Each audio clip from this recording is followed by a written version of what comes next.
tardes. Continuamos con esta larga jornada de hoy. Se habrá dado cuenta que hay un pequeño ajuste en la composición de la mesa. El maestro David Gaitán no puede estar con nosotros hoy. Un asunto de verdad relevante, de carácter personal, le impide estar aquí, nos pide, lo disculpemos frente a todos ustedes. Esta es la composición de la mesa de hoy y vamos a arrancar con el tema que aquí nos tiene. El teatro que hacemos. ¿Acaso valdría la pena, antes de llegar a la pregunta, recordarán que en el programa todas las mesas tienen un apellido, además del título tienen una primera pregunta que está planteada como un detonador de la reflexión, como una pequeña provocación. La pregunta de esta mesa es sobre las fortalezas y las debilidades del teatro que hacemos. Pero a lo mejor primero habría que hacer una revisión rápida de cómo es que hacemos teatro. Lo seguimos haciendo desde hace muchos años, por un lado apoyado por el Estado, con dinero del Estado a través de ciertas instituciones que tenemos identificadas. Generalmente las más representativas han sido el INBA y la UNAM. Hay otro tipo de fondos que llegan a través del FONCA. Hay programas con dinero del Estado para poder producir teatro. Por supuesto apareció el formato EFITEATRO, del que ya algo se ha hablado, que es un dinero del impuesto sobre la renta de las empresas que a través de una estructura puede llegar a las agrupaciones para producir teatro. Sigue habiendo teatro, hay productores independientes que siguen haciendo un teatro de ese etiquetado, quizá mal llamado teatro comercial. Sigue habiendo también esfuerzos individuales, independientes, de quienes con pocos recursos y mucha imaginación están levantando proyectos de autogestión, generalmente en formatos muy pequeños, muy austeros. Este formato, diseminado a lo largo y ancho de la República Mexicana, a grandes rasgos seguimos haciendo teatro más o menos de la misma manera. Sin embargo, hay algunas variables, hay algunos cambios. Aparecieron, por ejemplo, en el caso del anfiteatro, un nuevo modelo desde hace algunos años. ¿Qué pasa con los productores independientes? Lo están haciendo de la misma forma como en el pasado. Había un recurso que ustedes tal vez identifiquen de un teatro que tal vez si lo platicamos en la capital no cobre tanto sentido, pero en los estados, vaya que saben de esto, el modelo de los elencos destacados de la telenovela de moda para reagruparse en una obra de teatro y entonces recorrer los diferentes estados de la República, en algunos casos con obras de muy bajo nivel, asaltos en despoblado, para el beneficio de algunos productores y privados. con infraestructura del Estado. Y con infraestructura del Estado además, con absoluta pobreza, ya no digamos de contenidos y formas de expresión. Este modelo, de hecho, va a la baja. Hasta donde yo sé, en los estados ya este modelo ya no está funcionando. Es decir, sí se están moviendo las cosas, pero ¿en qué dirección? ¿Cuál es el teatro que hacemos y cómo es que lo hacemos? Y arrancándonos afortunadamente, estoy en una mesa donde no tengo que presentarlos y eso me da mucho gusto, porque cuando uno tiene que leer el currículum de un invitado, pues pareciera que tenemos que contextualizar, pero teniendo celebridades, maestros, gente de este tamaño, me da un gusto enorme brincarme este tramo de la presentación. Y si ustedes no saben quiénes son, a lo mejor se equivocaron de mesa. Porque todo... De profesión.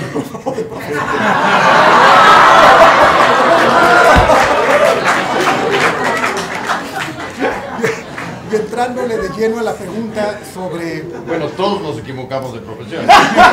De hecho, somos unos enfermos tercos que elegimos lo que había, nunca había que elegir eso. Y si pensáramos ya más francamente en cuáles son las fortalezas o las debilidades del teatro nacional, o del teatro, no sé si esa sea la mejor etiqueta, del teatro que hacemos, ¿qué dirían ustedes? ¿Hay fortaleza en la dramaturgia del teatro mexicano? ¿Hay fortaleza en los valores de producción del teatro mexicano? ¿Hay fortalezas en la visión de los directores? ¿O hay fortaleza en la manera en que se actúa en la escena nacional? ¿Dónde están las fortalezas más grandes? Al rato hablaremos de las debilidades.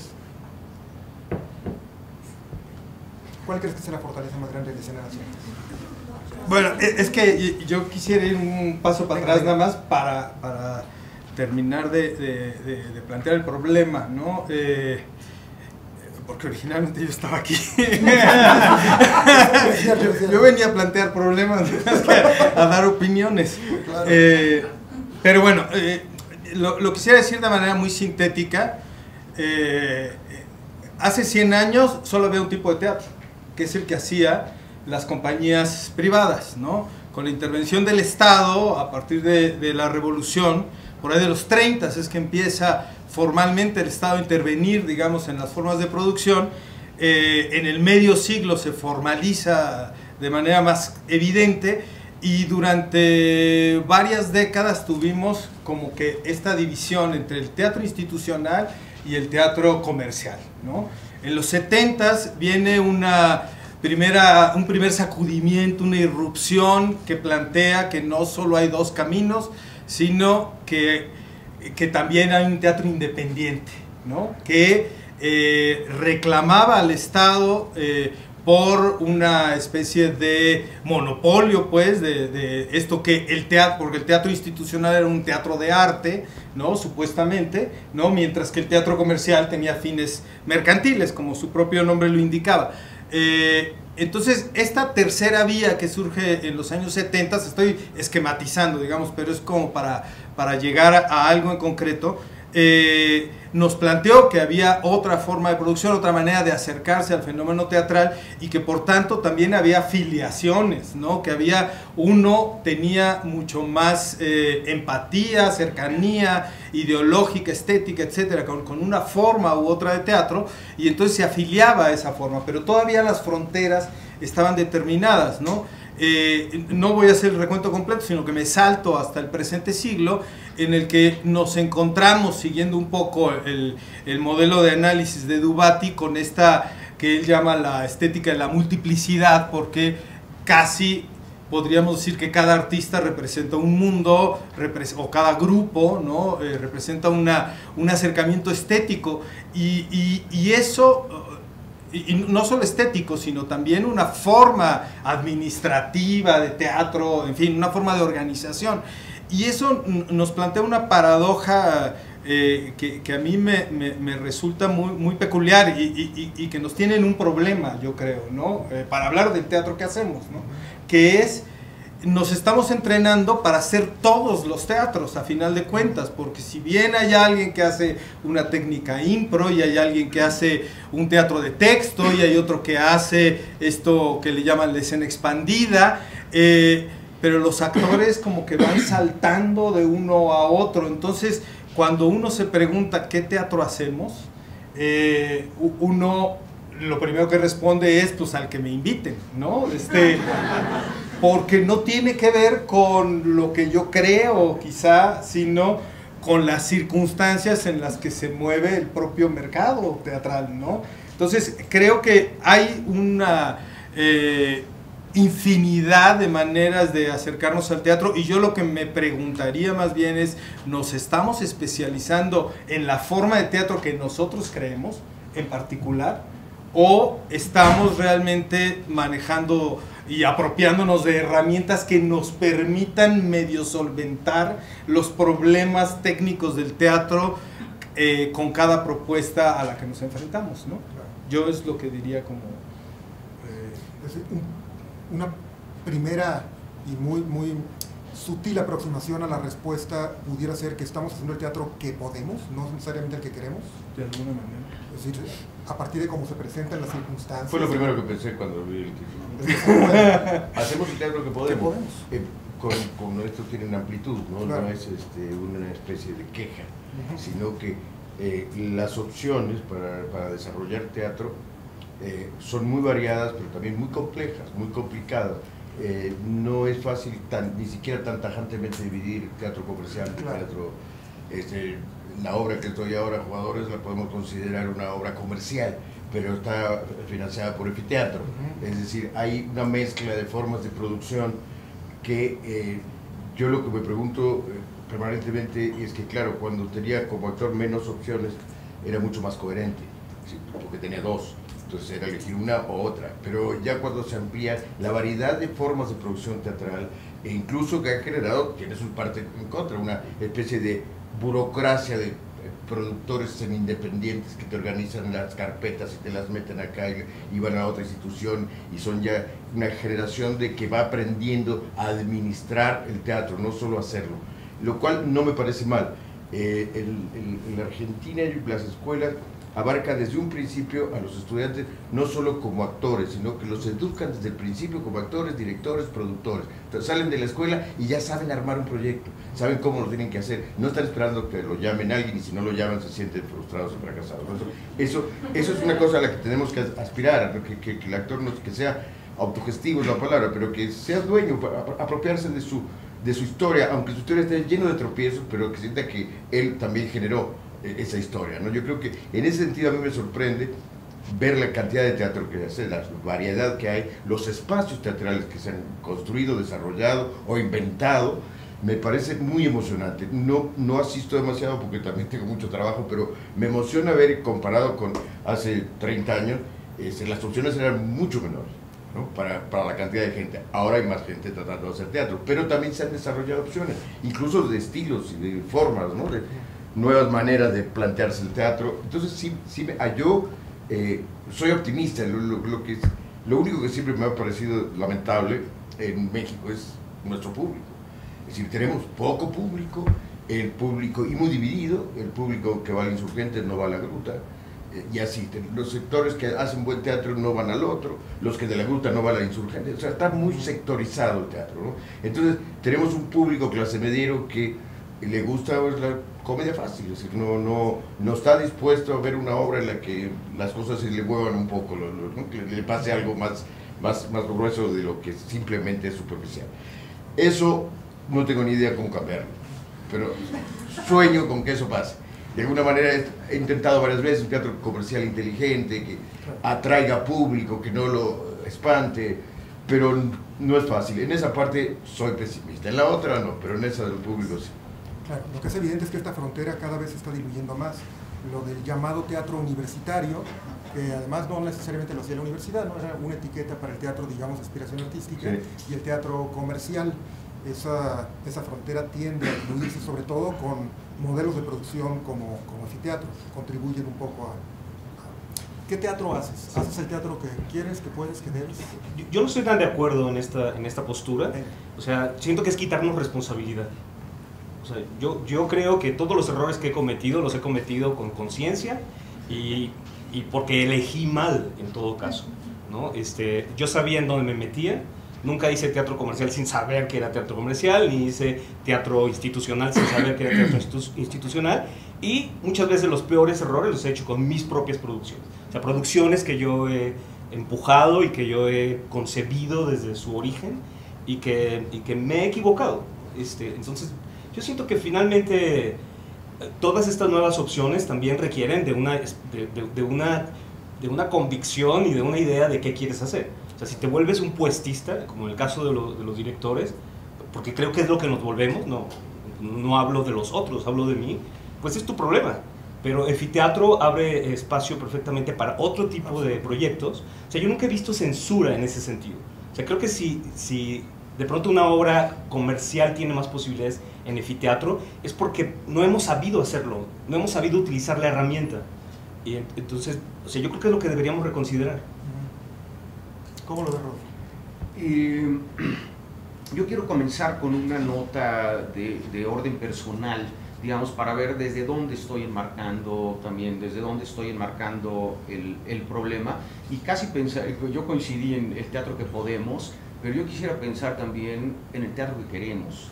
No dejar de pensar en el teatro que queremos, y en ese sentido casi yo pediría que empezáramos por las debilidades y fuéramos después a las fortalezas, especialmente porque, como digo, en términos muy personales, yo estoy en una posición muy sombría respecto al teatro, ¿no?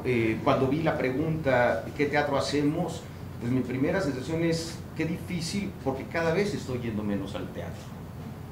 Cada vez estoy viendo menos cosas de teatro, porque el teatro que veo no me estimula ni intelectual ni experiencialmente. Y creo que no es un problema del teatro, es un problema mío, en gran medida, ¿no? He visto demasiado teatro a estas alturas, y uno tiene que andar buscando experiencias con los antílopes del desierto. Entonces, por el estilo, ¿no? Que era lo que el teatro ofrecía, que era lo que ese contacto, digamos, esa estimulación, o encuentra una mucho mayor estimulación en los museos, en los conciertos, en una buena novela, en un documental, en un buen documental, que lo que estoy encontrando en los teatros, no solo de México, también en eso habría que aclarar. ¿Pero qué es lo que no encuentras? O sea, ¿qué esperarías encontrar que no estás encontrando en la escena nacional? Algo que amplíe mi visión de los fenómenos.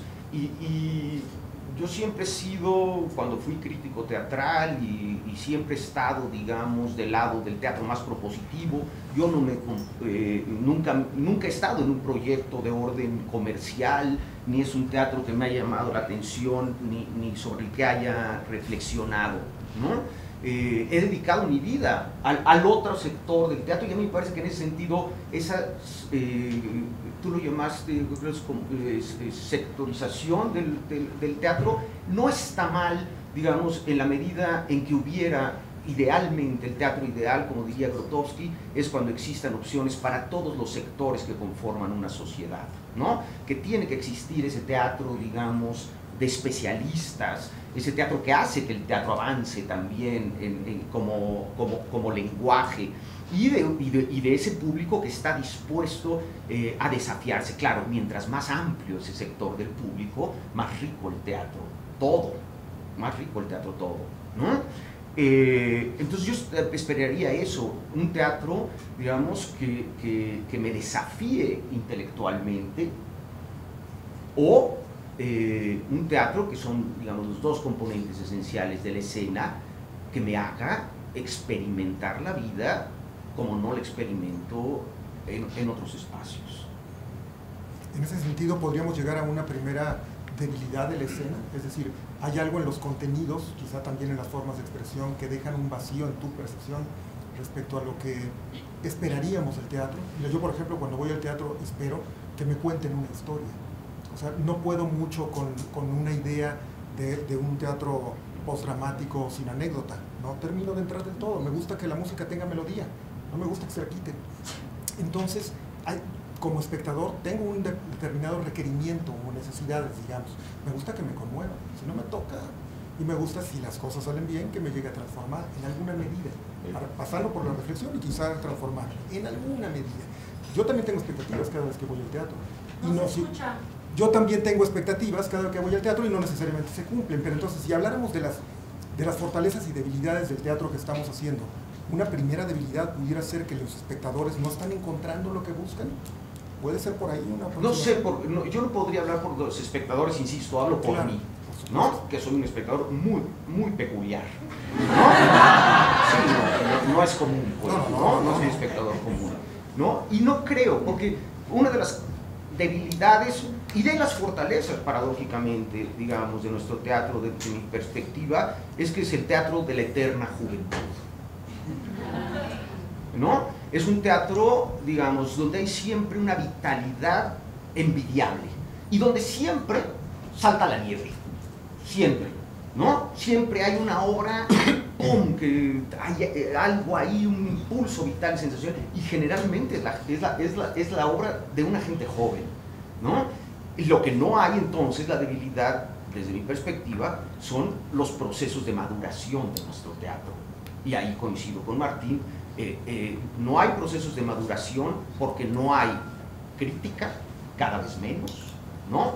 Las políticas públicas no se fundamentan en esa crítica y en ese análisis, sino en las relaciones públicas o en los intereses políticos. Y en esa medida las trayectorias no son trayectorias artísticas, sino trayectorias políticas, y mecanismos de consagración que finalmente no permiten la madurez de un artista al que le vienen pisando los talones, y si no sigue creciendo, no puede seguir produciendo, como sucede en los grandes sistemas de producción teatral, porque ya se consagró y puede convertirse en un puestista, como decía Martín, sin problema, y seguir viviendo ahí toda la vida. y entonces se hace ahí, y en cambio, y no hay una continuidad en el proceso, digamos, de estos impulsos vitales, ¿no? Que le permitan ir madurando poco a poco, porque igual, una buena puesta en escena, como una buena película, sucede lo mismo cuando una ópera prima gana el Ariel a la mejor película del año, uno dice, algo está mal ahí, algo está mal ahí, ¿no? Porque no hay ese proceso de maduración, y entonces consagramos al incipiente y lo metemos en ese sistema de producción y lo esterilizamos. La palabra maduración está apareciendo varias veces ¿será entonces esta una debilidad? Los tiempos para que los procesos no se están dando en los tiempos correctos. Apareció también, por supuesto, por ahí la crítica y las políticas públicas. Toda vez que empezamos por el lado de las debilidades de la escena, ¿acaso ya aparecieron 3? ¿Sí? ¿Tiempos de maduración? Yo quisiera hablar de esta debilidad de la que estoy muy consciente, pero que para mí también es una fortaleza. ¿No? El único que la necesita es... Okay, sí.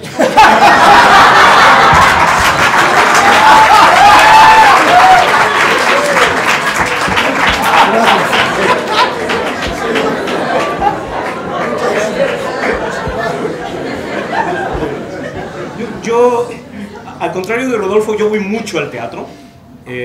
No pasa una semana sin que yo haya ido. La mayoría de las semanas voy 2 veces, por lo menos.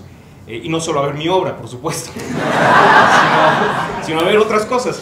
Y bueno, ya sé que yo soy un estúpido optimista, pero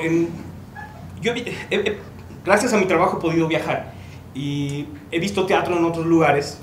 Y quitando Alemania, que me parece que es un mundo aparte en todo, cuando uno llega a las grandes ciudades, las grandes capitales culturales, como diría Alberto Villarreal, a mí me pasa que realmente no me sorprende nada, ni para bien ni para mal. O sea, sé que va a estar bien, y eso me quita un poco del placer. Yo creo que en México tenemos una vocación para el desastre, que es una libertad enorme. O sea, creo que equivocarme de montaje, lo único que hace es excitarme más cuando encuentro algo que me gusta, ¿no? Y algo que disfruto, y yo siento que eso lo permite de alguna manera el sistema en el que estamos. Porque nadie te pide, como dice Rodolfo, nadie te pide cuentas. O sea, la obra ni tiene que ser exitosa para que te den un proyecto más adelante, ni tiene que ser avalada por la crítica. Simplemente lo que tienes que hacer es existir, cosa que es muy difícil. Yo coincido, y también un poco lo que dice aquí, pero sigo insistiendo que el problema mayor es de conectividad. Es decir, no estamos conectados. Cuando yo llegué a este país, en los 70s, había una efervescencia notable de las vanguardias, poesía en voz alta, y Burrola, Mendoza, Arriola, todo el movimiento, que tenía mucha repercusión en muchos ámbitos, ¿no? Se empezó a plantearse el teatro desde otro ángulo, pero eso trascendía notablemente a todos los demás fenómenos teatrales. Pero eso fue desapareciendo y se crean un montón de sectores que hacen teatro un poco aislados del otro, y no le importa saber lo que hace el otro. En teatro comercial es evidente que de pronto vas a una obra y resulta que la escenografía parece que Alejandro Luna no existía. O sea, no dio nada y siguen siendo decorados. ¿No? O sea, no ha avanzado eso, como que no ha trascendido en otros ámbitos los hallazgos del teatro universitario, como se le llama, o académico, que han habido grandes hallazgos del teatro.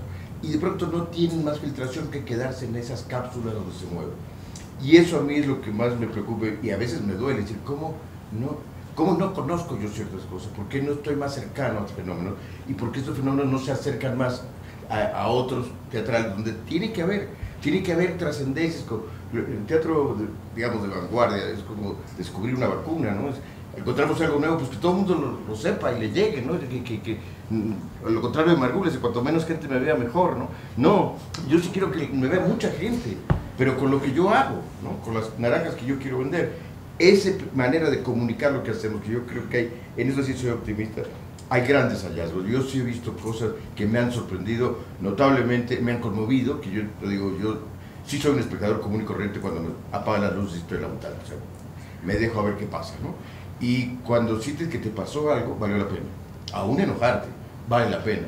Es decir, está pasando algo, pero son obras en las que no pasa nada, ni a mí, ni al frente, ni nada, entonces es horrible, sí es desesperante.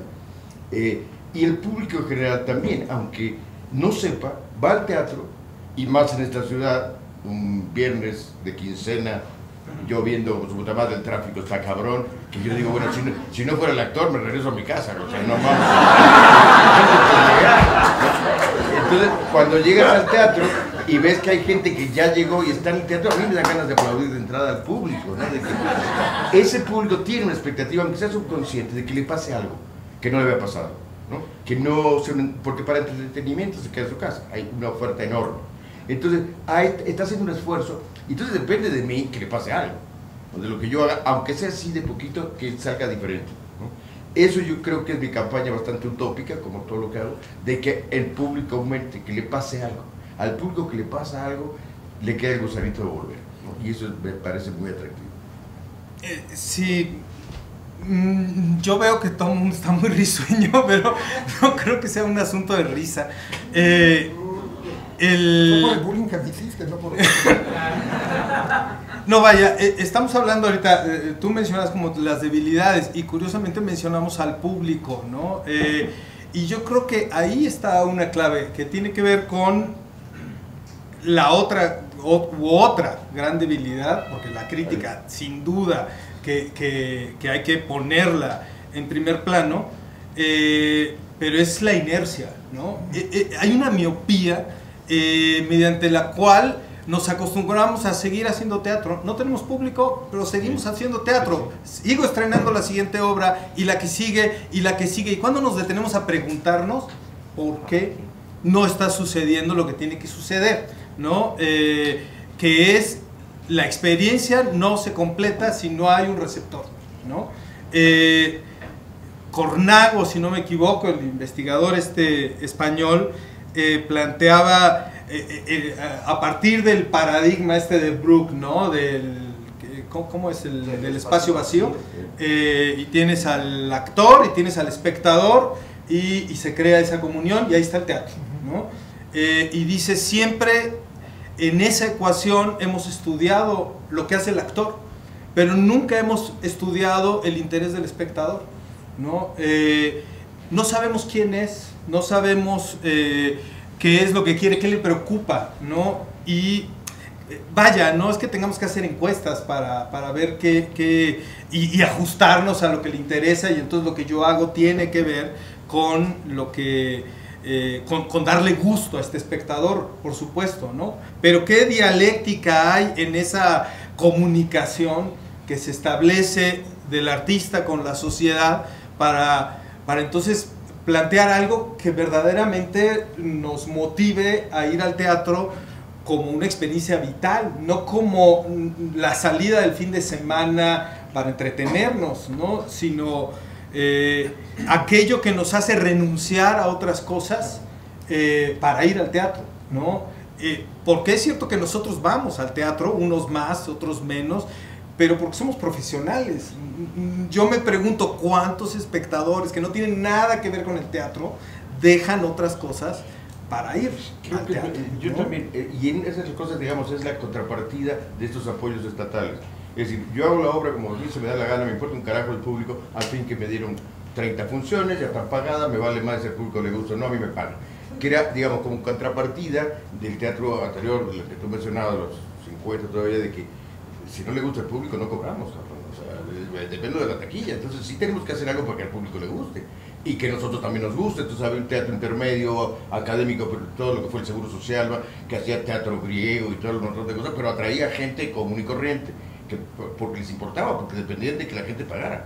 Entonces ya que en el momento que nos dan subsidio, pues nos empieza a importar un carajo, no a todos, obviamente hay gente que tiene la suficiente responsabilidad de saber que su búsqueda está unida al espectador, es decir, mi búsqueda creativa va dirigida a alguien, ¿no? Si no, en vez de el espacio vacío, vamos a hablar un libro del teatro vacío, ¿no? ¿No? Que tendríamos muchas cosas que contar en México, pero sí creo que es un aspecto que debería dársele mucho más preeminencia en todas las discusiones de qué pasa con los espectadores, porque no podemos hablar de un espectador, hay una variedad de espectadores, no es lo mismo Las Lomas que Iztapalapa, ¿no? Así, pero no lo tenemos en la cabeza, no lo tenemos claro. Además, en una ciudad como esta vivimos también todos sectorizados, es decir, yo no sé cómo vive la gente en Naucalpan, no tengo idea cuáles son sus necesidades, sus gustos. Vivimos cada quien en un pequeño mundo y y a ese mundo pensamos que es los espectadores. Investigar más sobre los espectadores, sobre el deseo de los espectadores sería bueno, sería algo que soltaron en la mesa, incluso nosotros preguntarnos, bueno, esta obra, ¿a quién quiero que vaya? ¿No? Para ser coherente. A lo mejor no van de todas maneras, pero que vaya un público, ¿no? Digo, incluso en cine, Berman o Fellini eran coherentes, hacían un cine para su público. Yo no sé quiénes producían esas películas, pero no eran comerciales en ese sentido, pero sí tenían su público, eran coherentes con su público. Eso yo siento que todavía nos falta, ser coherentes con nuestro público. Creo que en el tema del público, salvo la mejor opinión de ustedes, hay como diferentes enfoques de lo que puede ser, Toma el micrófono. de lo que puede, gracias, de lo que pueden ser los enemigos que hacen que el público no llegue a la sala. Y aquí hay una lista muy grande. Se habla desde temas como el costo del boleto, la inseguridad, las pautas publicitarias, las distancias en el caso de las grandes ciudades, las políticas de promoción y difusión, pero ¿acaso haya un tema que vuelve a ser fundamental, que es la capacidad de dialogar con el público? O sea, y también hay una responsabilidad del público, y también hay una responsabilidad del público porque el deterioro educativo de este país es brutal. Sí. De los años 70, yo a la secundaria iba a ver teatro, al Seguro Social, y era un público de secretarias, ¿no? Y de empleados del Seguro Social, y decir, que veían O'Neill, ¿Sí? que veían O'Neill, podían ver un O'Neill, ¿no? Hoy todo ese sector, digamos, de la población, su máxima aspiración cultural llega a Ninel Conde, pues no hay ninguna otra posibilidad, ¿no? ¿Pero es responsabilidad del público o de las políticas culturales del Estado? De los dos. Sí, Ya tenemos una debilidad clara. De otra manera se vuelve paternalista. El pueblo ignorante sí, es más de fácil acuerdo. de controlar, eso lo sabemos todos. Incluso la cultura es una manera de sobrevivir y de ayudar a sobrevivir, aunque sea espiritualmente, a mucha gente. Digamos, nuestros delincuencia organizada no va al teatro. Es decir, como decía el de las orquestas de Venezuela, las orquestas juveniles, esas que se hicieron por todos lados, decía, niño que toca Bach por las mañanas no rompe vidrios por las noches. Es decir, hay una manera de que nosotros también podemos incidir. Yo sí creo que es importante, y creo que lo descuidamos, encontrar maneras de acercarnos al público, es decir, de salir un poco del convento, ir a buscar gente, ¿no? Decir, a ver, buscar gente entre nosotros, es discutir cómo podemos incorporar gente al teatro. Hay muchas maneras, también me extendería muchísimo, como sé que Alemania es otro mundo, pero también en otros lados, en la Argentina, o sea, hay una serie de promoción hacia el público, de todas las instituciones privadas y públicas, directo, ¿no? De cómo hacer que vayan al teatro, cómo va a ir la gente, los descuentos, las promociones, etcétera. Hay módulos que te descuentan hasta el 75% del boleto si compras para ese día, y ves una cosa con un descuento, te atrae, sea lo que sea, a lo mejor son dulces o es una obra de teatro. Pero ese tipo de cosas son campañas en las que todos podemos participar, ¿no? En distintos ámbitos, pero no lo hacemos. Estamos entre que molestos y de pronto nos acomodamos. Bueno, yo no muevo un dedo más, yo hago mi obra y ya se acabó. Creo que debemos exigirnos más. Pero fíjate que yo diría nada más como un ejercicio topográfico, ¿no? Veamos la Ciudad de México y dónde están los teatros impulsados por el Estado. Sí. En realidad son islas, ¿no? Tenemos el Centro Cultural Universitario, tenemos el del Bosque, tenemos el CENART, ¿no? Incluso el Helénico, ¿no? Son de esos lugares que tienen como una frontera para entrar, ¿no? Una aduana en la que el público va pasando y como que el lugar impone, tiene una resonancia, un hálito así como de solemnidad que si no estoy preparado para ello ni siquiera me acerco, ¿no? Y eso es política pública, sí, a final de cuentas, ¿no? Es decir, se han diseñado las ciudades en esta particularmente y desde la cultura, desde las instituciones culturales, para que precisamente la cultura sea eso, un lugar de privilegio. ¿no? No lo cotidiano, no es el teatro que está junto a la panadería, ¿no? Y que entonces uno lo consume como consume el pan, ¿no? Entonces creo que ahí desde el diseño estamos ante un problema de política pública, ¿no? Claro que también es cierto, nos ponemos aquí y pienso en lo que decía Martín y hace rato y también es cierto, pues es decir, nosotros hacemos teatro a final de cuentas, ¿no? Y entonces cómo nos colocamos frente a esas molinos de viento, ¿no? Como para decir que no son los lugares donde está la cultura, pero por otro lado no tenemos el acceso o no sabemos cómo encontrar ese vínculo con el espectador, ¿no? Que por otro lado le tiene sin cuidado lo que hacemos, ¿no? Sí. ¿Tú cómo lo ves, Martín? Pues no sé, siento que estamos agotando un poquito el tema del público. O sea, también, o sea, voy al otro lado. Antes no existían los jueves a 30 pesos, 40 pesos, 45 pesos si llegas en bicicleta al teatro, que son formatos que han funcionado muy bien. O sea, los jueves está llenísimo el Centro Cultural del Bosque y yo creo que, que ese es el punto. O sea, cómo diversificarlo, cómo proyectarlo y cómo llegar o sea, que eso ocurra en otros espacios y de una forma más natural y que el público venga también pagando su boleto completo sería maravilloso, ¿no? Eso es lo que esperamos. Claro, no como una fortaleza, pero sí como una medida, digamos, muy afortunada, como un acierto, este tipo de políticas para acercar públicos en este modelo, por ejemplo, como el del jueves. A mí me lo parecen. A mí sí me afecta la taquilla de los jueves de 30 pesos.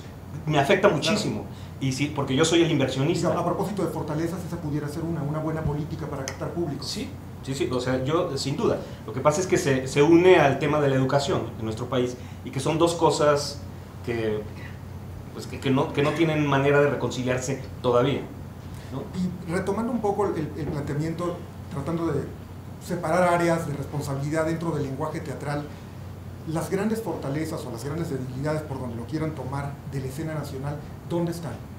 Pensemos por lo pronto en la dramaturgia. ¿La dramaturgia mexicana está fuerte en este momento? Yo lo plantearía de otra manera, porque justamente para mí una de las fortalezas, o no sé si fortaleza, pero uno de los cambios que sí he logrado percibir en lo poco que me ha interesado darle un seguimiento, es a la ruptura del modelo tradicional de producción, que es el modelo tradicional, digamos, del siglo XX, que sigue siendo el modelo de todas las escuelas de teatro, ¿no? El modelo de producción y el modelo de creación.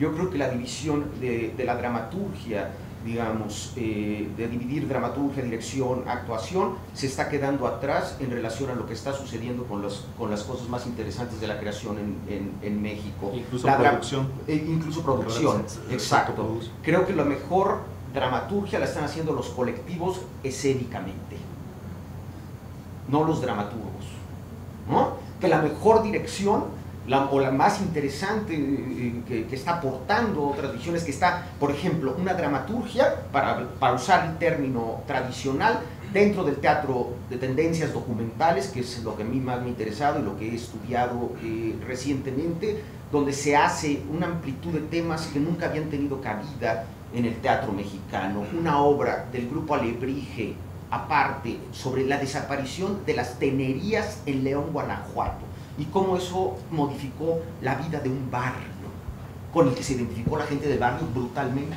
un gran éxito en León, ¿no? Sidra Pino, de Murmurante Teatro de Yucatán, donde entra a escena una huelga, la crisis de una fábrica de refrescos, pero que tiene un vínculo con la vida cultural y con la memoria afectiva de una comunidad como la de Yucatán, ¿no? El trabajo de Lagartijas tiradas al sol en este sentido, digamos, obras, Baños Roma, de teatro línea de sombra, ¿no? Donde la dramaturgia se está abriendo a temas que no tenían cabida, ¿no? En el teatro, que apuntó Peter Weiss hace muchos años en sus apuntes para el teatro documental. Decía un teatro hecho con informes bancarios. Uno podría decir, ¿a quién le podría interesar eso? Está sucediendo hoy en México, Y eso me parece muy interesante, digamos, desde esa perspectiva, ¿no? Como fortaleza. En esa medida también creo que están trabajando mucho más estos grupos a manera de colectivos, y en ese sentido Lagartijas es un modelo ideal, donde un egresado de esta escuela, dos egresados de esta escuela, como Mariana Villegas o Paco Barreiro, trabajan con Gabino, con Luisa, en la obra de ellos, y Mariana les produce, pero luego Mariana monta su obra, y Gabino le asesora, y Paco produce la suya, y me explico, y los roles tradicionales están desapareciendo en ese sentido, y eso me parece una gran cosa. Pero lo podríamos ver entonces como un hallazgo de un grupo en particular, ¿o te parece? Pero que ya está, creo que ya es una más tendencia. Yo creo que esto ya es una línea general y que está muy peleado. Derribar los límites de las áreas de especialidad. Y trabajar más como Absolutamente. Y la jerarquización, ¿no? Lo que decía Juan Carlos hace rato respecto al actor argentino, la jerarquización y la especialización. Es decir, el actor argentino es el dueño de sus medios de producción en este sentido, ¿no? A diferencia del actor mexicano entrenado a servir a la visión del director, porque tuvimos esta gran época de grandes directores teatrales, a diferencia de los teatros sudamericanos y latinoamericanos que tuvieron un teatro de colectivos. Bueno, ya tenemos un par de cosas que a lo mejor hay más buenas noticias, pero ya tenemos, por ejemplo, identificadas que hay algunas políticas públicas para convocar espectadores que están funcionando bien. Ya tenemos modelos inéditos hasta hoy, donde se revientan los límites de las áreas de especialidad de los creadores y que están dando buen resultado. ¿Tenemos más buenas noticias para la escena nacional? Yo creo que sí, ¿no? Yo hablaría de otra fortaleza que es la movilidad de las obras, ¿no? O sea, México, que ha tenido una gran tradición de escenógrafos, ¿no?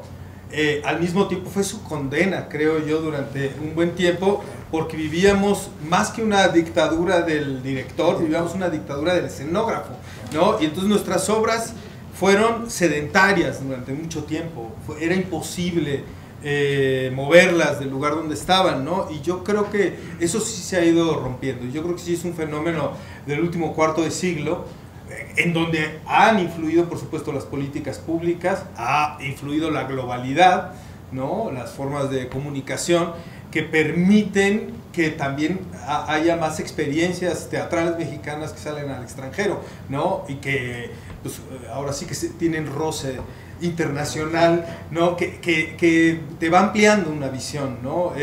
Y que por supuesto empieza a haber, creo yo, una percepción desde el extranjero de lo que es el teatro mexicano, ¿no? Distinta, actual, cercana a los fenómenos sociales, ¿no? Creo que ahí se ha ampliado un poco ese panorama, ¿no? Y creo que en ese sentido, como colectivos o como grupos, sí ha habido una mayor posibilidad de preparar trabajos que tienen la misión no solo de conseguir una temporada aquí y de que un crítico te saque una crítica en el periódico, ¿no? Porque también eso era durante mucho tiempo como que la meta que parecía de muchos grupos, ¿no? Ya tengo mi crítica, ya puedo pedir beca al Fonca, ¿no? Entonces, ahora creo que no. Ahora te digo, yo creo que hay una expansión mayor y creo que eso sí es una fortaleza que se está dando. Todavía lo que falta ahí es que como política pública, pues, pero también como estrategia de los propios grupos, de la propia comunidad teatral, se establezcan circuitos a nivel nacional, ¿no? Porque ahí es donde creo que todavía estamos muy aislados y desvinculados, por cuestiones geográficas, por cuestiones incluso de seguridad, por supuesto, pero yo creo que si se fortaleciera ese circuito interno, también ayudaría mucho, ¿no? Y esta movilidad, tener obras nómadas tendría algunos valores agregados, porque no solamente se trata de la exposición del trabajo en otras latitudes para que se conozca lo que se hace acá, sino el propio fogueo de los propios equipos que acceden a la profesionalización de otra manera que no te da el estar encerrado, digamos, en temporada en un espacio, ¿no? Es otro tipo de entrenamiento, ¿no? Así es. Más fortalezas para... Otro tipo de miradas de espectadores también. Exacto. Estamos a punto de empezar el panel de preguntas-respuestas. Nada más quisiera ver si tenemos algo más que celebrar para la escena nacional. ¿Algún otro hallazgo? Yo estoy de acuerdo con Rodolfo en los colectivos. Me parece que es algo de lo más importante que ha pasado en el teatro. Pero también, Yo también estoy de acuerdo con Luis Mario en relación con los escenógrafos, pero sí creo que los que matamos al teatro fuimos los directores en los años 80, final de los años 80, o sea, en donde empezó esta competencia por ver quién hacía la obra más inteligente, críptica y vacía de público. Y creo que eso nos ha costado mucho tiempo. ¿Tú lo reconoces como un pecado propio, esto? No. Yo me reconozco como parte de la generación que empezó a modificar esta tendencia. Es un restaurador, Martín. Sí, francamente. Pero en este camino yo siento que los dramaturgos nos llevan la ventaja en este momento. O sea, ellos sí han podido quitarse de encima a sus maestros. O sea, ya nadie escribe como Carballido. Yo admiro muchísimo a Carballido, pero ya nadie escribe como él, nadie escribe como Argüelles, nadie escribe como Leñero. Claro, habría algunas cosas que aprender también ahí, pero en cambio los directores no estamos dirigiendo de otro modo, o muy pocos. Quizá porque el modelo mismo de la puesta en escena entró en crisis en esos años. Quizá. Se abre entonces el espacio para preguntas y respuestas. O si ustedes quieren que les ¿Puedo preguntemos algo dar un nosotros, ejemplo de algo que nos está faltando? Venga. De romper ese circuito. Sucedió en la Bienal de Arquitectura de Venecia. El pabellón mexicano del año pasado fue curado por un sociólogo, y este es un problema de nuestro teatro, encerrados en nuestra disciplina y no diálogo con otras disciplinas, hijo de un famoso arquitecto mexicano. Entonces todos los proyectos que fueron a la Bienal de Venecia tenían este carácter social. Y a mí hubo uno que me llamó la atención particularmente, de un egresado de arquitectura de la Universidad Metropolitana, y ahí ya hay una orientación desde luego, ¿no? Gente de Iztapalapa, que salió a repartir su currículum, a hacer casting en los despachos de arquitectos de México. Y como nadie le dio trabajo, entonces el hombre cogió su carrito, ¿no? Su cochecito, se fue a Iztapalapa, que es su rumbo, y puso una manta que decía asesoría de construcción, remodelación, obras, no sé qué, a canje. Y entonces el carnicero venía y decía: necesito echar piso, yo te ayudo, o ampliar mi casa, echar un piso más a mi casa, no sé qué, y tú me das carne por 3 días a la semana durante 6 meses, o qué sé yo, ¿no? Pero esto de pronto empezó a tener una repercusión social, porque al que se le inundaba la casa, el problema estaba, digamos, en la inclinación del piso de la colonia. Entonces tuvieron que articular a toda la zona de la colonia para arreglar el problema del piso de la calle. Para no hacer el cuento largo, el hombre tiene ya 12, 24 carritos, por supuesto ya cobra, gana mucho dinero, y está implantando proyectos de arquitectura social ahí donde nunca existió el concepto de la arquitectura, porque todo era autoconstrucción. Para mí este es nuestro gran desafío, cómo romper lo que Rubén Ortiz llama el circuito rococó, Roma, Condesa, Coyoacán, ¿no? Y romper los modelos de producción y las relaciones con el espectador para crear otras posibilidades del teatro. Compañeros, a ver, creo que la primera mano se levantó por acá, luego acá y luego allá. Paz. Bueno, buenas tardes. Quisiera saber su opinión sobre el teatro para teatreros. Tengo esta inquietud de que tengo muchos amigos en la Ciudad de México que los invito, vamos al teatro, y luego los llevo a ver una obra, la cual no termina siendo una obra comercial como la que están comentando, pero termina siendo algo muy pretencioso, muy ambicioso por parte del director, por parte de los actores, y es realmente hecha para teatreros, para gente que conoce la obra, gente que ya leyó la obra, ya vio diferentes adaptaciones. ¿Qué es lo que está sucediendo con nuestro público? Porque fui a ver una obra hace 2 semanas y una compañera actriz me dijo: es que este tipo de obras son las que vacunan al público. Y surgió, y la gente está hablando sobre, es que estas obras vacunan al público. Y ya pregunté, bueno, ¿qué es eso de vacunar al público? Y dice: sí, es que vacuna al público contra el teatro. O sea, una persona que nunca ha ido al teatro, que se está aventurando, dice: bueno, voy a ir a ver el teatro, estoy viendo esta apuesta. No estoy apostándole a cierto actor, sino que estoy apostándole a este teatro. Muchas personas han ido, terminan sintiéndose no parte de, o sea, se sienten ajenos al teatro. ¿Cuál es la opinión de ustedes sobre el teatro para teatreros? Híjole, sí entiendo de qué hablas y de pronto puedo verlo, no sé qué tanto sacar mis barbas a remojar en ese sentido, pero yo siempre he pensado que mi público son los curiosos. O sea, la gente que tiene algún tipo de curiosidad y con la que finalmente voy a conectar en el discurso, y yo es el público al que busco, aquel al que no le tengo que explicar nada, sino que él va a tomar y vamos a dialogar. Y no me pregunto si lo va a entender o no va a entender. Y reconozco que muchas veces se me pasa la mano y entonces se vuelve incomprensible, y seguramente he vacunado a muchos contra el teatro. Pero también creo que a veces logra uno conectar con alguien que no tenía, que era un civil que llegó por ahí y que se encontró algo que no era lo que siempre veía, y entonces empieza a tomar otro camino. Yo es a los que estoy buscando, a esos desencaminados. Seguramente también hay un teatro, como este teatro que vacuna, seguramente también hay uno que inocula. Tiene que haberlo, como lo de Lagartijas tiradas al sol, que tal vez lo que haces, esto es teatro, que padre, quiero volver, cuando tienen otra obra. Sucede, ojalá que sucedan más de los que inoculan que los que vacunan, pero bueno, la oferta está ahí y nos toca a nosotros. Finalmente están ustedes este es un caldo de cultivo, finalmente ustedes van a ser los hacedores de la escena nacional mañana.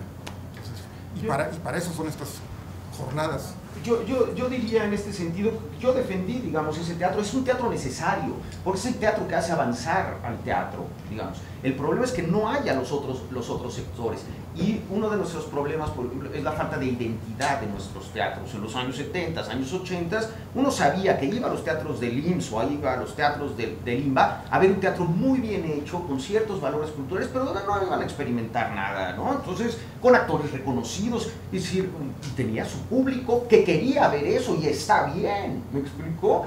Y sí, como el público que quiere solamente entretenerse, es su problema, él sabe en qué gasta su dinero y está bien. Y estaba un teatro, no sabía que si iba a los teatros de la universidad, iba a ver un teatro muy arriesgado, ¿no?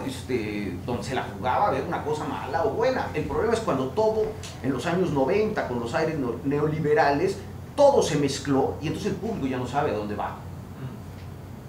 Porque si un día llega y ve una obra que le gusta en este teatro, no sé qué, vuelve al teatro y hay una cosa experimental que no es lo suyo, y viceversa.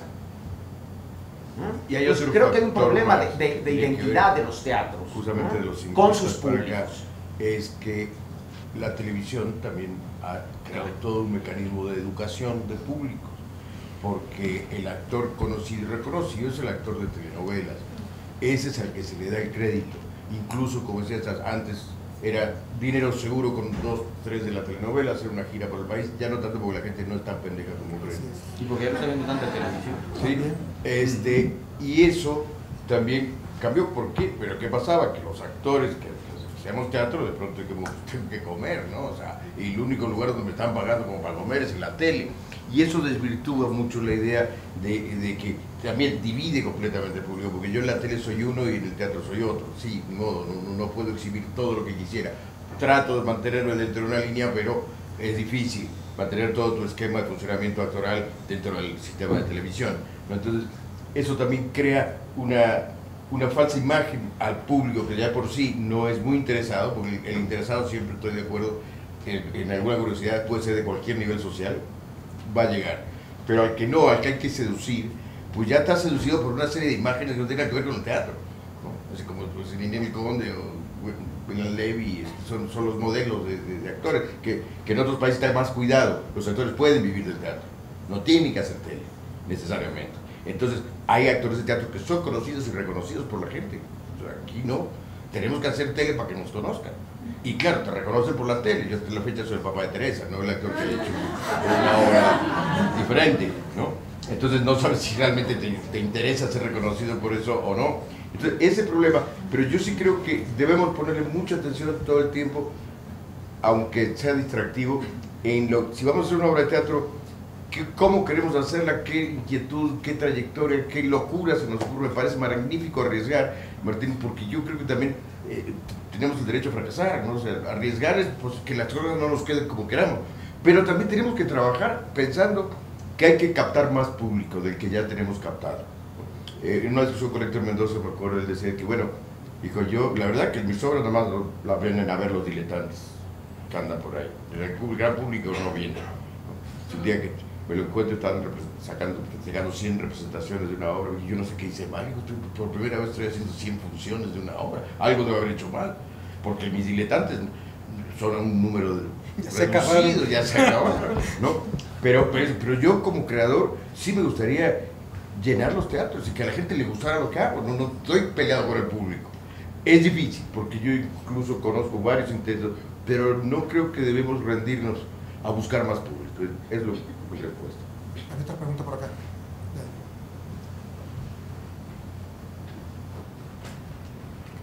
Buenas tardes. Dentro de las fortalezas y debilidades que hablan de la escena mexicana, me gustaría saber cuál es su punto de vista acerca de el teatro manierista, en el sentido de que hay muchísimos directores, incluso con algunos que he hablado, que les interesa en primer lugar la forma, en cómo se ve, incluso creo que lo comentaron ustedes, en cómo se ve el teatro, en la escenografía, en lo bonito, pensando en que el público muchas veces está alejado cuando no es bonita la obra, ¿no? Cuando no llama la atención visualmente hablando. Pero creo que se ha vuelto, o por mi experiencia en ver puestas en escena, la prioridad, ¿no? La forma, la escenografía. Hablaba hace muchos años con Agustín Mesa cuando montó una obra y le decía, oye, ¿por qué prendes el hilo? Es que se ve bonito, el trabajo del actor va a ser llenarlo, pero visualmente llama la atención. Entonces, a mí me parece una fortaleza, ¿no? Que se vea bonito porque atrae a determinado público, pero también me parece una debilidad porque pierde contenido. Me gustaría saber cuál es su postura acerca de este tipo de teatro. Esa. Sí, pero ahí está tocando un punto que siempre ha sido motivo de discusiones muy fuertes en todas partes del mundo. La cuestión de forma y fondo, contenido, expresión, es muy delicada porque no se puede separar claramente. Yo creo que el fondo y la forma, como diría Reyes Heroles de la política, son lo mismo. O sea, cuando presentamos un espectáculo y queremos que lo formal gane terreno y sea agradable visualmente, pues es una postura de contenido. Yo quiero contar eso, no quiero contar otra cosa o no tengo otra cosa que contar. Entonces, creo que van unidos con lo que realmente el creador quiere mostrar, ¿no? Otros creadores querrán mostrar el espacio vacío de Peter Brook y actores hablando. Podrá alguien quejarse y molestarle ese tipo de teatro, pero yo creo que la forma y fondo están juntos, siempre, a nuestro pesar incluso. ¿Hay alguien ahí? Hola, buenas tardes. Mi nombre es Claudia Olivia y quiero empezar con un comentario que me parece fundamental, que creo que los actores debemos ser sociólogos, porque no es posible que a veces vemos ciertas obras en un contexto muy distinto donde solo nos importa lo que nosotros queremos decir, lo que nosotros queremos hacer, que se vea bonito, pero estamos en un público totalmente fuera de sí, un público que jamás va a entender esa obra y entonces no estoy siendo generoso. Hablando de ética y del modo de producción, una ética primero conmigo, de qué quiero decir, qué es lo que tengo que decir, igual solo esto tengo que decir, pero a quién le va a interesar escuchar esto y con quién voy a empatar y cómo se lo voy a dar, ¿no? Cómo se lo voy a ofrecer y a compartir. Decía Gaitán justamente que sí, a veces nos vacunan contra el teatro, pero dice que también es como encontrar el amor de tu vida. Si el primer novio que tienes te rompe el corazón y nunca más vuelves a tener novio, dice, pues estamos jodidos, ¿no? Él nos lo decía en el sentido de denme chance, ¿no? Nos habla de sus primeras puestas en escena y que un maestro le había dicho es que por ahí no es, pero dice denme chance. Y creo, va ahí mi pregunta, ¿qué tanta responsabilidad tenemos nosotros como jóvenes que hacemos teatro, que nos dedicamos a esto, en ser un espectador generoso? Porque muchas veces me topo con gente que dice, ay, no vayas, es que no tiene fe escénica. Y es como, güey, ¿pero qué sentiste? ¿Te gustó? ¿No te gustó? Es que la escenografía estaba como, pues no sé. Y de pronto, claro, yo a veces también me cacho en diciendo, es esto. Pero de pronto regreso a esta Claudia normal, digo, bueno, ¿qué sentí? ¿Qué entendí? ¿Qué me gustó? ¿Por qué me gustó? ¿Qué no me gustó? Pero de pronto somos el peor público y de pronto somos criticones en vez de críticos. Y digo, puta, bueno, si nosotros estamos esperando que el público vaya y nosotros no vamos, y al contrario, es como, no vayas, no te la recomiendo, o está fulanito, no vayas. En vez de decir, bueno, ve y luego discutimos qué te gustó, qué no. ¿Desde dónde empieza nuestra responsabilidad como hacedores de teatro y espectadores de teatro? Gracias. Pues yo lo único que te puedo decir es que la crítica no es más que la mitad de algo. El concepto es criticidad y tiene un componente que es la autocrítica y otro que es la crítica. Y el problema es que nos brincamos de acá para acá. Entonces lo que hay que hacer para honrar el acuerdo de la criticidad como un concepto complejo es manejar los dos lados. Sí, creo que las preguntas van un poco por ese lado y yo insisto en que descuidamos al público en general. También pasa en cine, con estos apoyos de FECINE y demás, que hacen películas, yo me tengo que chutar todo porque estoy en la academia. ¿Y esta película la hicieron para qué? Para demostrarme que manejan muy bien un plano secuencia, un dolly muy bien hecho, pero ¿a quién le va a interesar? ¿A quién le va a importar? Y creo que es un trabajo, independientemente de las políticas culturales en las que debemos apoyar los buenos proyectos, como lo que hicieron con los que estamos hablando de los jueves y demás. Yo soy convencido del trabajo en pequeño, en chiquito, que se va algún día extender o expandir, aunque sea una utopía. Pero dejamos incluso de observar a la gente normal entre comillas, claro. Yo tengo un parámetro, voy a un club donde juego pádel y esos son amigos del club y son gente normal. Y son mucho más interesantes para mí como actor observador que los que normalmente veo que son mi fauna y terminamos llevando a escena la fauna que somos nosotros y no a la gente normal. Mi primera tarea es observar a la gente común y corriente que yo quiero que vaya al teatro. Entonces, porque yo tengo que hacer un trabajo que tenga relación, como con el oficinista, y yo los invito, del banco le digo, ¿por qué no me va a ver a la obra de teatro? Le dejo boleto. Quiero educar público, puede ser utopista y pendejo de mi parte, pero es mi tarea, no me interesa meterme en un movimiento político para crear nuevas políticas. Yo tengo que hacer algo todos los días, ¿no? Y al del puesto del periódico lo invito, y a veces van, y a veces no van, pero a veces van. Y ese ya está tomando una sensación del teatro diferente, o del teatro a veces, nunca han ido al teatro. El 90% del país, de los mexicanos, no han ido ni una sola vez al teatro, eso es terrible. Entonces yo tengo que hacer una tarea permanente y observar la gente que tengo alrededor, desde nuestros parientes, nuestra gente, a ver, ¿qué les pasa si van al teatro? Y pensar, si hago la obra y viene mi tía, ¿qué va a decir? No, mejor ni le invito. No, tengo que hacer el teatro pensando cuando quiere que venga mi tía, ¿no?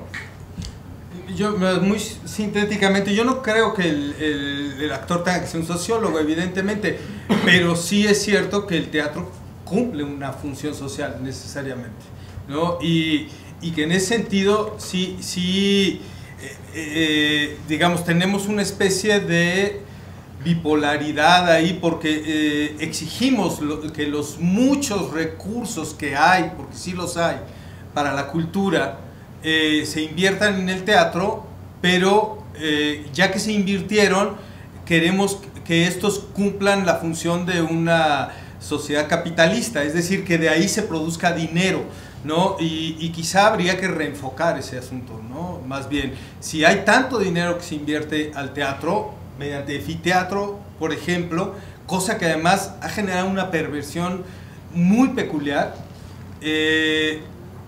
Nada más para hablar de este caso, antes de Efiteatro el costo promedio del boleto era 1. Desde que hay Efiteatro yo siento que el costo subió, porque fomentó una codicia que no termino de entender, ¿no?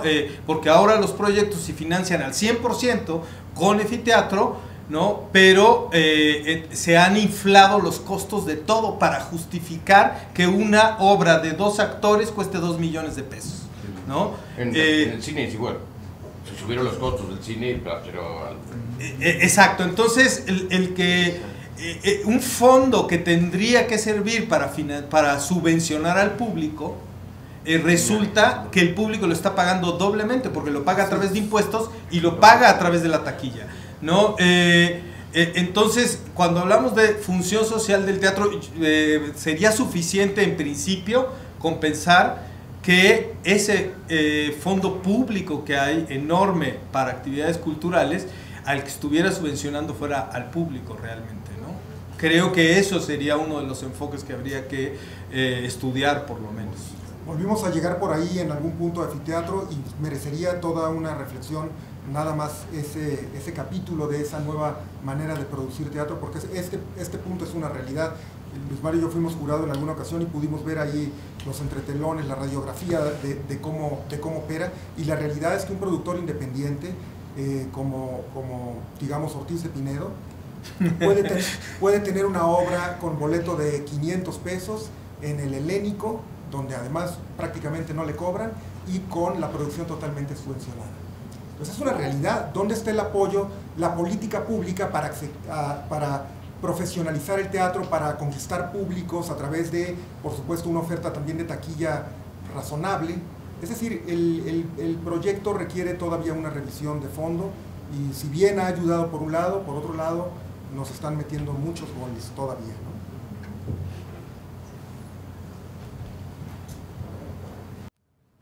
Hola, mi nombre es Carlos Toca y mi pregunta es la siguiente. ¿Ustedes a lo largo de sus carreras consideran que han sido fieles hacia dónde quieren encaminar el teatro mexicano? Si ustedes tienen el poder de ser creadores y tienen una idea de lo que consideran mejor para el teatro, ya sea desde traer más público o público más variado hasta encaminar a nuevas ideas y nuevas exploraciones, ¿ustedes han sido fieles a esas ideas y consideran que de una manera puede ser utópica, pueden llegar a eso a través de sus esfuerzos? Aprovechando esa pregunta, venía recordando, como hoy es el Día del Maestro, la cantidad de maestros que he tenido en la vida que no tenían vocación de maestros, pero fueron maestros míos, o sea, me dedicaron enseñanzas para siempre.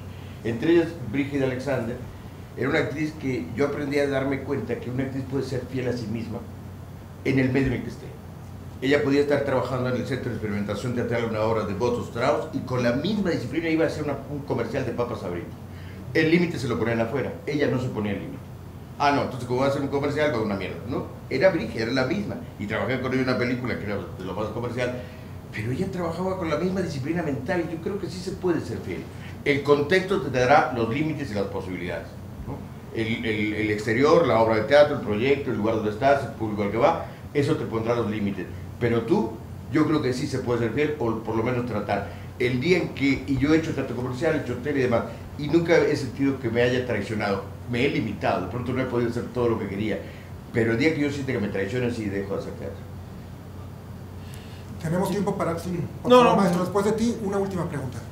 Yo nada más ahí quisiera separar, porque es una paradoja, realmente la pregunta que siembras sí me pone a pensar, y yo sí siento que desde el lado de la creación, yo sí me he traicionado más de una vez. Sin embargo, del lado, cuando he tenido una responsabilidad pública, ahí siento que el manejar recursos, el manejar espacios,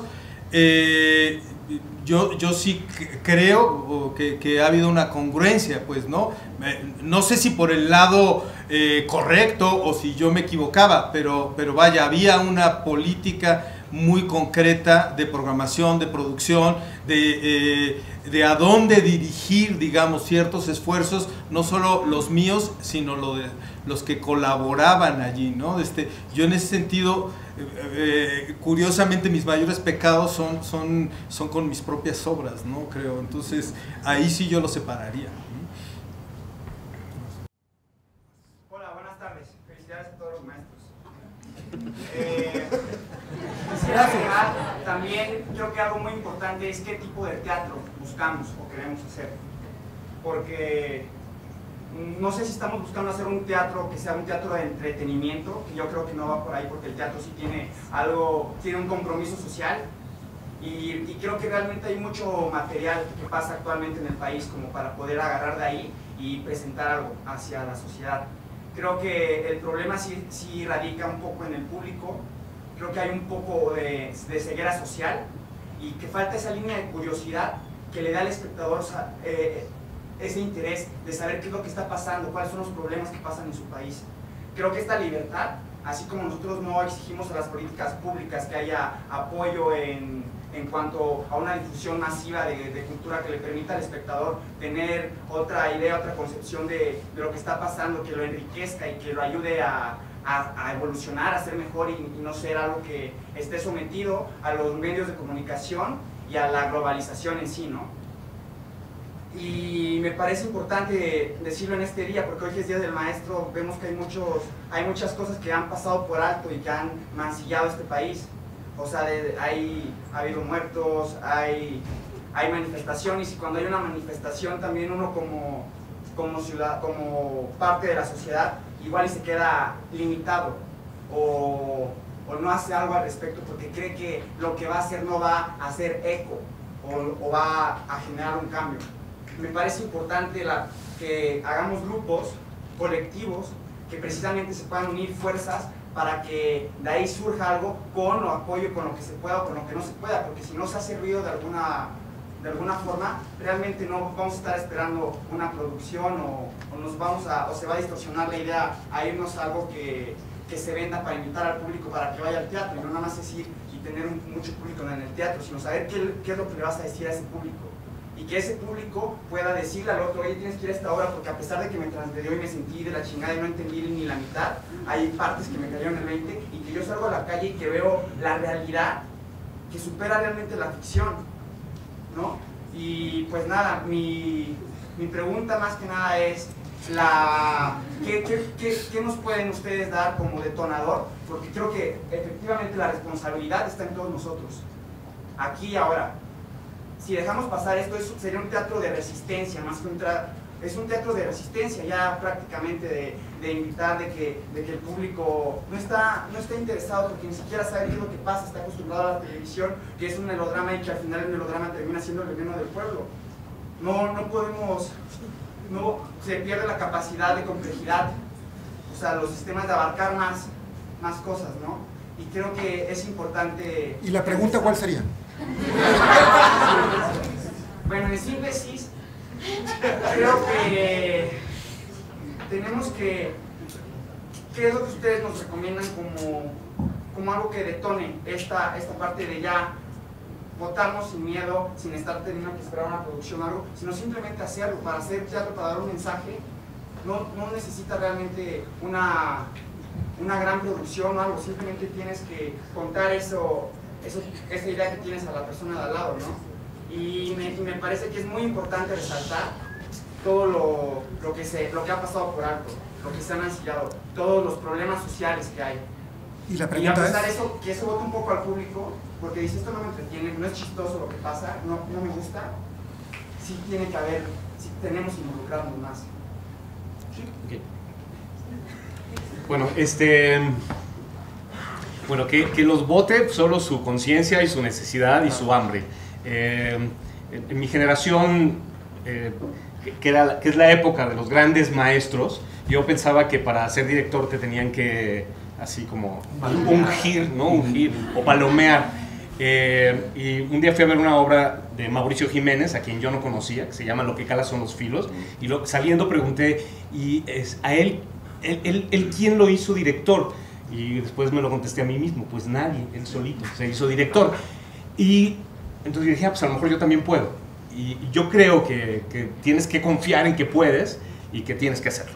En la otra parte, que creo que está incluida en tu pregunta, yo había escrito algo y citaba a Anne Bogart, aunque creo que se lo escuché alguna vez a Rodolfo. Anne Bogart, que escribe, que toma de un antiguo tratado sánscrito sobre el arte de lo escénico, y dice que el teatro, llamaremoslo teatro, primero, entretiene a los borrachos. Segundo, contesta la pregunta ¿cómo hay que vivir? Y tercero, contesta la pregunta ¿cómo funciona el universo?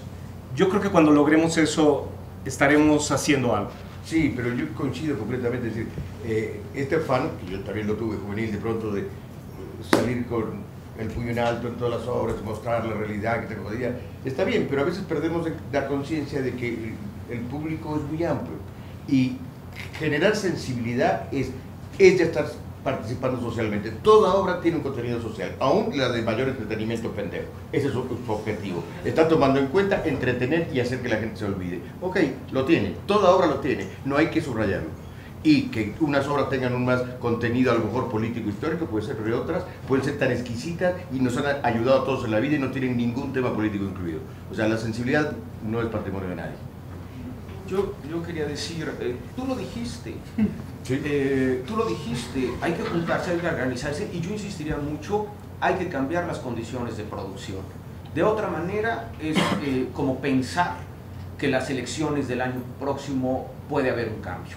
Es el sistema el que no funciona, no es el candidato. Pero ha cambiado bastante, Rodolfo. De mi época tenías 2 o 3 opciones. Sí, ahora hay un montón de opciones que pueden mejorar. Pero hay que abrirlas, pero hay que abrirlo. Sí. Hay que seguirlo abriendo. Y tienes toda la razón, les corresponde a ustedes.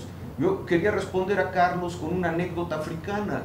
Los grandes elefantes se van al delta del Okavango, donde crecen plantas blandas, porque mudan 6 veces de dientes, y cuando ya están en sus últimos cambios de dientes, van a comer plantas blandas, pero el agua les llega hasta acá y tienen que caminar entre el agua, y cuando pierden la fuerza se suben a las islas a morir. Todos nosotros estamos ya en nuestra quinta muda, o por ahí. Les corresponde. Y hay otra, nada más para terminar, también, en ese sentido.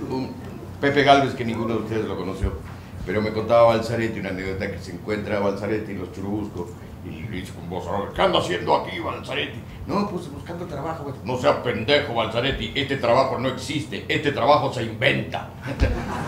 Y creo que es importante que tenerlo en cuenta, que hay que seguirlo inventando.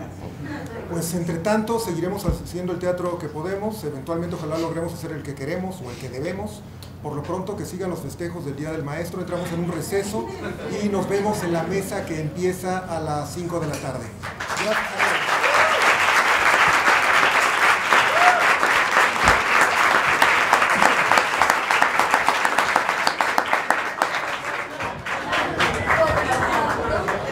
Maquillaje. Perdón, de formación profesional.